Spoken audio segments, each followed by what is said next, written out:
Are you obsessed with your airline status? If so, you may want to book your flights now. That's because more miles may be needed for loyalty programs in the new year. Joining us to explain is WSJ's middle seat columnist, Scott McCartney. Hey, Scott. Hi, Shelby. So first of all, thank you for keeping up with all these rules changes for us. They kind of make your head spin, don't they? Yeah, they really do. It gets more and more complex as airlines add more and more requirements. Right, and as you point out in your column, the so-called mileage run is done for status programs. What does that mean for travelers?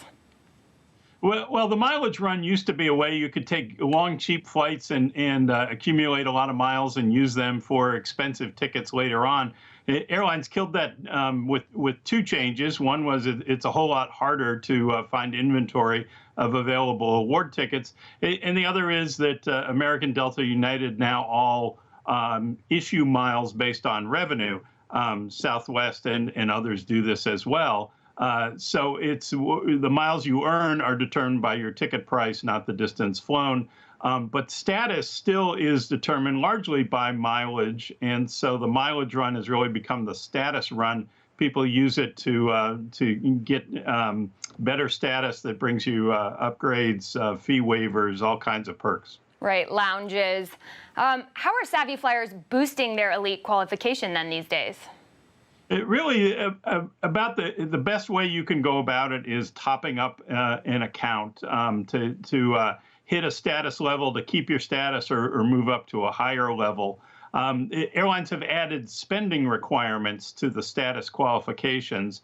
So if you're at the 75,000 mile level on American, Delta, or United, you also have to buy $9,000 worth of tickets during the year. Now, you can use a credit card to get a waiver from that, but generally the status run is for the business traveler who's already spent a bunch of money through their company, through their corporate travel with the airline, and they just need a few more miles to get over the mileage threshold.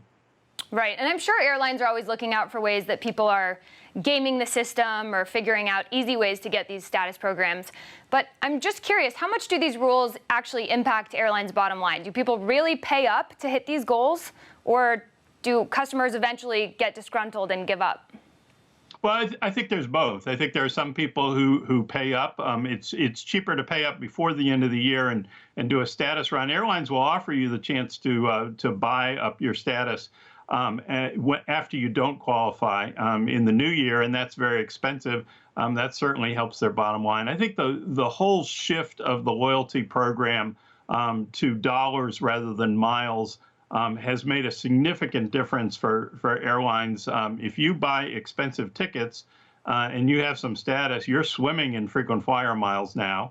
If you're a budget traveler who goes a long way for a little money, that's not the airline's prime customer anymore, and so you don't get rewarded nearly as generously. They had to find ways to. I mean, people who were buying the expensive tickets say, "Hey, I get the same product as the cheap traveler."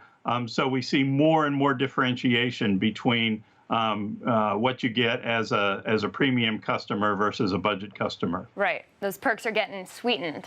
All right, Scott, thank you so much for joining us. Sure. Great to be with you.